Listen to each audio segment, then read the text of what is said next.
Bismillah. Raditu billahi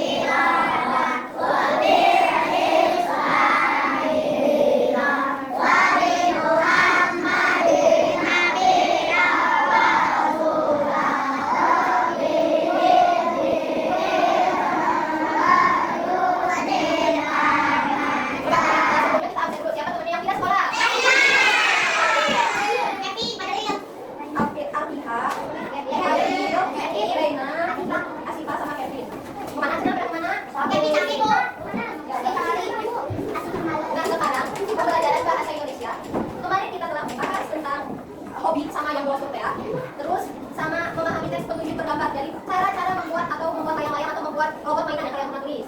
Nah sekarang yaitu membaca cerita rakyat. Kalian tahu cerita rakyat itu apa? Cerita rakyat adalah cerita yang berkembang di masyarakat secara turun-temurun. Cerita rakyat mengandung pesan moral untuk para pembaca. Contohnya itu seperti Sang Kuryang dari Jawa Barat atau Legenda Danau Toba. Kalau di daerah kita, di daerah Garut, ada cerita rakyat tentang apa? Situ Bagendit. Kalau selain Situ Bagendit, situ apa lagi? Situ Cangkuang. Siapa yang pernah ke Bagendit? Aku. Cangkuang. Kalau Cangkuang tetap yang ada, kalau Bagendit ada jauh di Bagendit sini. Nah itu cerita rakyat itu turun-temurun dari zaman dulu terus sampai kita. Itu adalah cerita rakyat yang berkembang di masyarakat secara turun-temurun dan memberikan apa itu pesan moral atau pesan-pesan yang harus kita hindari. Apa sih pesan-pesan yang harus kita perbaiki dari sifat seseorang yang ada dalam tokoh tersebut. Nah selain itu ada yang dalam cerita rakyat itu ada yang namanya kata penghubung, ada tapi ada dan juga dan. Misalnya Ibu dan Bu Lisa pergi ke Bandung. Kalau tetapinya Ibu dan Bu Lisa pergi ke Bandung, tetapi Bu Sri tidak ikut. Nah itu kata penghubung dan sama tetapi. Contohnya lagi, Ibu dan Bu Lisa membeli motor.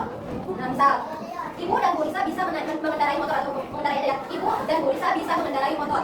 Kalau itu pakai dan saja. Kalau ada dua, Ibu dan Bu Lisa bisa mengendarai motor, tetapi Bu Neng atau Bu Sri tidak bisa mengendarai motor. Nah itu ya, kalimat kata dan berfungsi menggabungkan dua kalimat, Bu Sarah dan Bu Lisa. Kalau kata tetapi berfungsi menghubungkan dua kalimat yang bertentangan. Yang bertentangan itu yang apa, yang beda dari yang lain. Misalnya Jaki dan Ridwan tidak memakan MBG. Nah itu. Terus ada tapinya, Ridwan dan Jaki tidak memakan MBG, tetapi diberikan kepada satu saja. Itu ya, itu adalah kata penghubung dan juga tetapi. Sekarang Ibu punya cerita mengenai Situ Bagendit. Diceritain dulu sekali, nanti kalian dengarkan dan kalian bisa nonton videonya.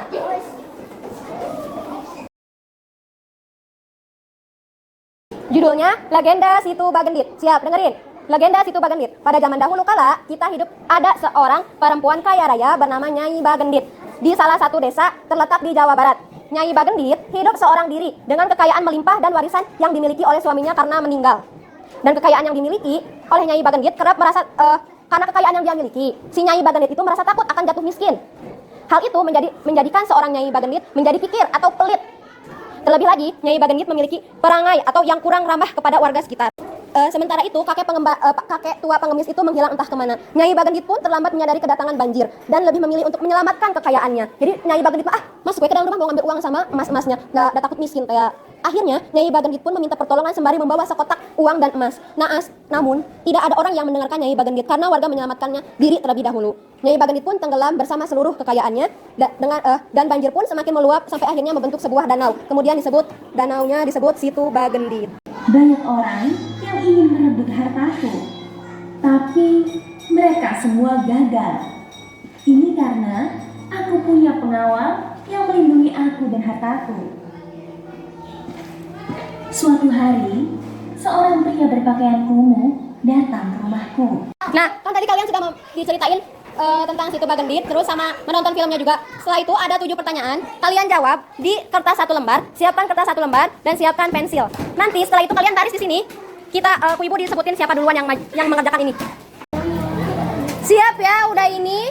Kalian kalau mendengar ketukan gini, masuk. Ketukan ini masuk. Berarti kalau api ya, kalau sudah masuk, kalau ada dengar ketukan ini, pindah ke soal selanjutnya. Ketukan ini pindah ke soal selanjutnya. Siap?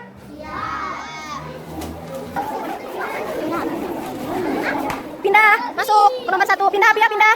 Cari nomor 1 api ya, pindah ke nomor 3.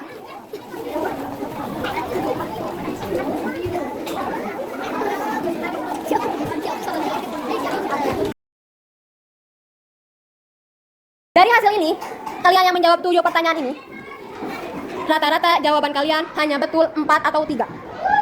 Berarti kalau 4 atau 3 itu 4 itu udah lebih setengahnya ya. Minimal 4 betulnya. Rata-rata kenapa salah? Coba yang pertama. Apa judul cerita yang dibacakan oleh ibu guru? Si Tuba Gendit. Ada kene yang salah. Nomor 2, siapa tokoh yang diceritakan itu? Nyai Bagendit, Nyai Endit itu boleh. Ada yang salah kene wae. Ada yang malah nulis soalnya. Bukan nulis soalnya tapi pakai jawabannya. Bukan ditulis soalnya. Yang nomor 3, bagaimana sifat Nyai Endit? Sombong, pelit, jahat itu bisa. Minimal 1 itu udah bagus. Siapa yang diusir oleh Nyai Endit? Kamu diusir sama Nyai Endit? Lu gaya sudah diusir si Arfi mah. Yang diusir itu adalah kakek pengemis. Bagaimana perasaan nomor 5? Bagaimana perasaan kakek pengemis saat diusir oleh Nyai Endit? Sedih, kecewa, dan juga ada sedikit rasa marah. 1 ada kecewa atau sedih atau marah itu nggak apa-apa. Nomor 6, apa yang dilakukan oleh kakek pengemis agar Nyai Endit merasakan akibatnya? Menancapkan tongkat di tanah depan rumah Nyai Endit. Terakhir, apa pesan yang dapat diambil dari cerita tersebut? Jangan sombong, jangan pelit, harus berbagi sama orang yang membutuh, karena nanti kita akan mendapatkan akibatnya. Kalian mah. Bismillah.